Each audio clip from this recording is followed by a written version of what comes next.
अस्सलाम वालेकुम गाइस, क्या हाल हैं आपके। आई होप आप सब ठीक होंगे। और today we are going to discuss history of USA.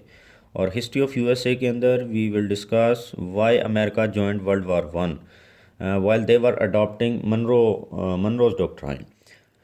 जब मनरोज डॉक्ट्राइन 1823 के अंदर उन्होंने अडॉप्ट किया हुआ था, और उसके तहत क्या था कि अमेरिका वुड नॉट इन्वॉल्व और would not interfere in Europeans' affairs, and also it would not allow Europeans to interfere in America's affairs।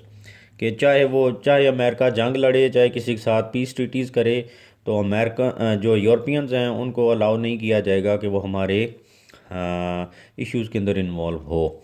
Similarly America भी नहीं, मतलब आप अपने काम करें, हम अपने काम करेंगे, काम से काम रखें।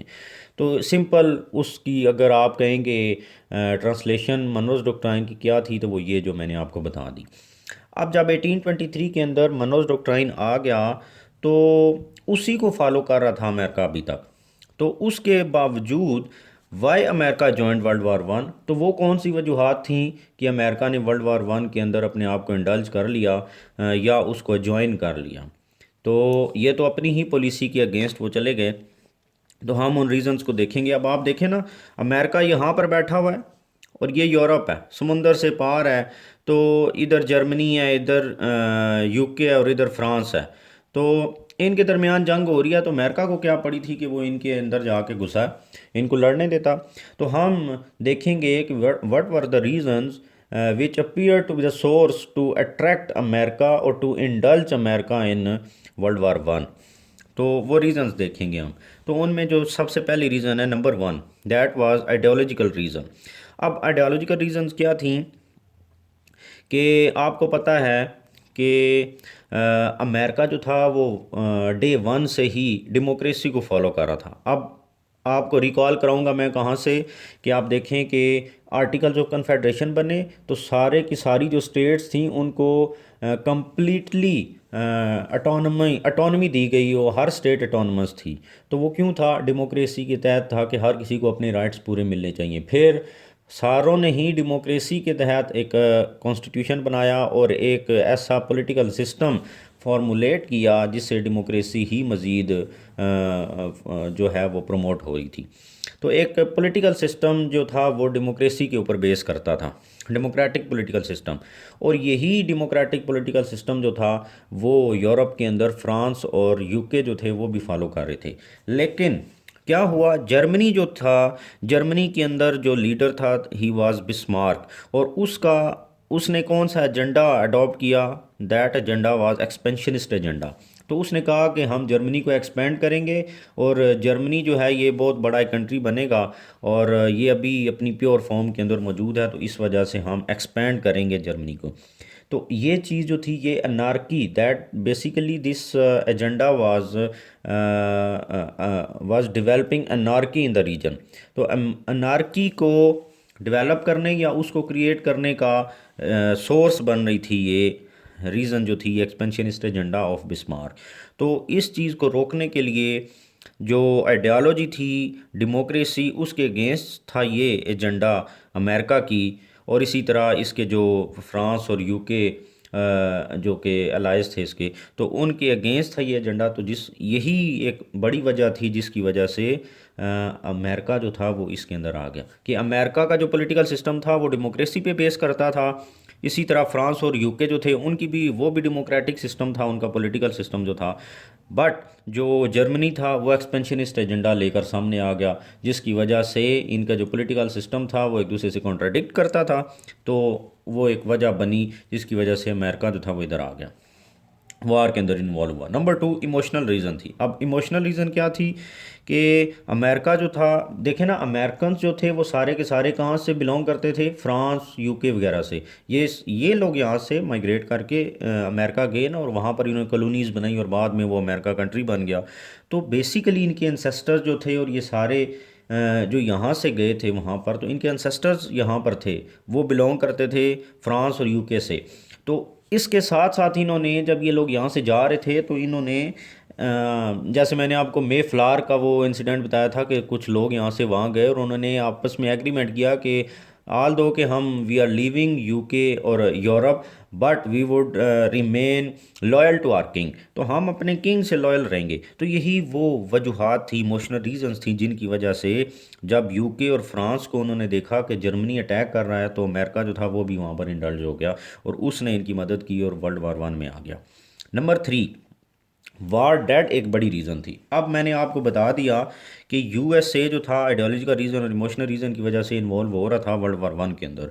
तो बेसिकली उस वक्त तक वो मतलब सामने आकर नहीं था, बैकग्राउंड में वो बैकडोर से मदद कर रहा था यूएसए जो था वो यूके और फ्रांस की। तो उसमें क्या था, यूएसए लोन प्रोवाइड कर रहा था और अराउंड $10 बिलियन उसने लोन प्रोवाइड कर दिए यूके और फ्रांस को 1917 के अंदर। आज आप देखें पाकिस्तान $1 बिलियन के लिए यूके और सॉरी वर्ल्ड बैंक और आईएमएफ के सामने जो वो रीजंस कहते हैं, जो कंडीशंस वो सामने रखते हैं, हम एक्सेप्ट कर लेते हैं। 1 बिलियन, जस्ट फॉर $1 बिलियन। तो 1917 के अंदर $10 बिलियन एक बड़ी वैल्यू थी। तो $10 बिलियन के लोन्स प्रोवाइड कर दिए यूके और फ्रांस को यूएसए ने। तो जिसकी वजह से अब क्या था, अब ये पैसा जो था ये पब्लिक का था ना, तो पब्लिक प्रेशर भी था कि आपने इतना ज़्यादा पैसा दे दिया तो ये वापस कैसे लेंगे आप।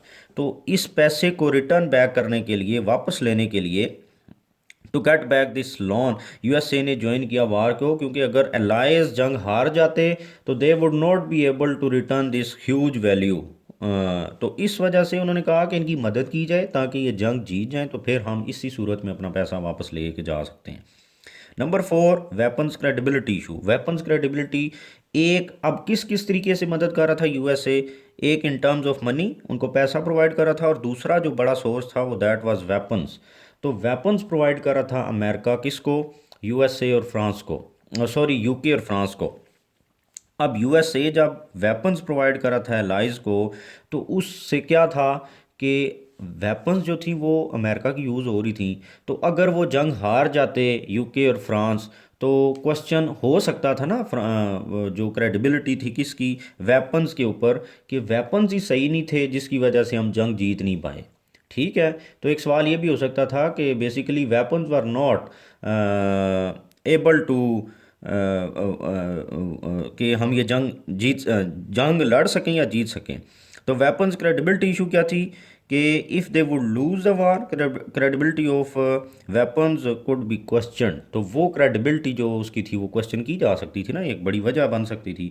तो उन्होंने अपनी, अब देखें इस वार के दौरान ना बहुत ज़्यादा इन्वेस्टमेंट कर दी यूएसए ने अपनी वेपन इंडस्ट्री के अंदर, तो वो बहुत ज़्यादा बूस्ट हुई, उसकी एक्सपोर्ट्स बढ़ी, और आज तक देखें कि अमेरिका जो है वो वेपन्स इंडस्ट्री के ज़रिए कितना पैसा कमा रहा है दुनिया के अंदर, उसके हथियारों की कितनी ज़्यादा क्रेडिबिलिटी और वो माने जाते हैं।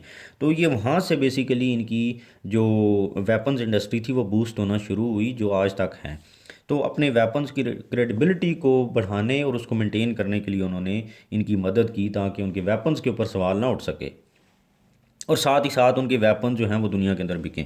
Number 5, German U-2 boats warfare. एक इंसिडेंट ये हुआ कि जर्मनी जो था बेसिकली सब मेरीन्स का कॉन्सेप्ट जो है ना वो U-2 बोट, सॉरी वो जर्मनी ने दिया दुनिया को। तो U-2 बोट जो थे वो जर्मनी की एक सब मेरीन थी। तो जर्मनी ने इस U-2 बोट के ज़रिए जर्मनी ने अटैक कर दिया यूएसए के एक सिविलियन शिप के ऊपर जिसका नाम था लुजितानिया। ये एमसीक्यूज़ के लिए भी इंपॉर्टेंट है, आप इसको याद रखें कि कौन सा वो सिविलियन शिप था जिसके ऊपर अटैक किया जर्मनी ने, दैट वाज लुजितानिया।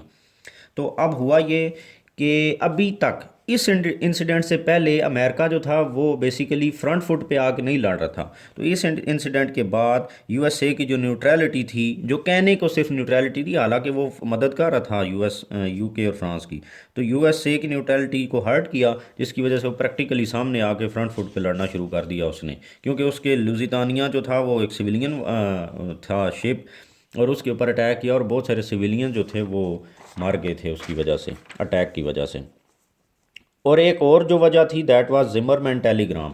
अब जिमरमैन टेलीग्राम क्या था, जिमरमैन टेलीग्राम की वजह से क्या हुआ कि पॉइंट ऑफ नो रिटर्न, इसके बाद अमेरिका के लिए कोई रिटर्न वापस होने की वजह ही नहीं थी कि वो जंग के अंदर ना जाए। हुआ ये कि ये है अमेरिका, यहाँ पर था, ये था यूरोप, मतलब ये जर्मनी था, और यहाँ से एक टेलीग्राम भेजा गया जर्मनी की तरफ से मेक्सिको को, और वो टेलीग्राम क्या हुआ, डिकोड कर लिया यूके ने, रास्ते में डिकोड कर लिया, और वो यूके ने क्या किया कि उस टेलीग्राम को डिकोड करने के बाद अमेरिका को सब कुछ बता दिया जो उस टेलीग्राम के अंदर लिखा हुआ था। अब ये स्टोरी क्या थी कि जिमरमैन जो था वो एक सेक्रेटरी ऑफ वार था जर्मनी का। ठीक है। इसने एक प्लान बनाया। इसने कहा कि हम क्या करते हैं, बेसिकली मेक्सिको को अपने साथ मिलाते हैं, क्योंकि अमेरिका जो था वो इधर यूरोप में आके इनकी मदद कर रहा था, तो हम अमेरिका को अगर इधर इंगेज कर दें ताकि अमेरिका इनकी जान छोड़े तो फिर हम इनको टैकल कर लेंगे, फ्रांस और यूके को। तो हुआ ये था कि 1946 और 48 की वार हुई थी बिटवीन यूएसए एंड मेक्सिको। तो यूएसए ने बहुत सारे एरियाज़, ये वाले जो टेक्सास और बाकी सम एरियाज़ हैं वो एनेक्स किए थे, किसके, मेक्सिको के। ये एरियाज़ मेक्सिको के थे। तो वार के ज़रिए फोर्सफुली ये कुछ एरियाज़ एनेक्स कर लिए थे मेक्सिको के यूएसए ने। तो यूएसए जो था वो बेसिकली नहीं सॉरी, जर्मनी चाहता था कि मेक्सिको जो है वो अटैक करे अमेरिका के ऊपर, क्योंकि मेक्सिको और अमेरिका के दरमियान उस वार के बाद हालात अच्छे नहीं थे। तो जर्मनी ने कहा मेक्सिको को कि आप अटैक कर दें अमेरिका के ऊपर, ताकि अमेरिका इधर इंगेज हो जाए, फिर हम इनसे जंग जीत जाएंगे। और अगर आप इनके ऊपर अटैक करेंगे और हम इनसे जीत जाएंगे तो बाद में हम मेक्सिको की मदद करेंगे, वो एरिया जो अमेरिका ने नेक्स किए हैं, कि वो मेक्सिको जो है वो वापस ले सके अमेरिका से। तो ये बेसिकली टेलीग्राम के अंदर था। आप तो ये बेस देखें ना, मतलब इससे ज़्यादा विविडली और क्या पैगाम जाएगा कि अमेरिका ना अटैक करता जर्मनी के ऊपर, कि एक सामने टेलीग्राम मिल गया जिसमें जर्मनी जो है वो उसके अमेरिका के नेबर को इस बात के लिए कन्विंस कर रहा है कि वो अमेरिका के ऊपर अटैक करे। तो ये एक बहुत बड़ी रीज़न थी जिसकी वजह से अमेरिका जो था वो प्रैक्टिकली फ्रंट फुट पे आके लड़ना शुरू हो गया जर्मनी के साथ, और जिसके बाद जो है वो जर्मनी को डिफीट हुई। तो आप ये था हमारा आज का लेक्चर। आई होप ये रीज़न जो हैं ये काफ़ी हैं और मैंने डिटेल में समझा दी हैं आपको। अगर आपको मेरी ये लेक्चर पसंद आया और समझ आ रहा है तो मेरे चैनल को भी सब्सक्राइब कर दें, शेयर कर दें, और मेरी बाकी जो प्लेलिस्ट बनी हुई है उनको भी देखें। Thank you very much.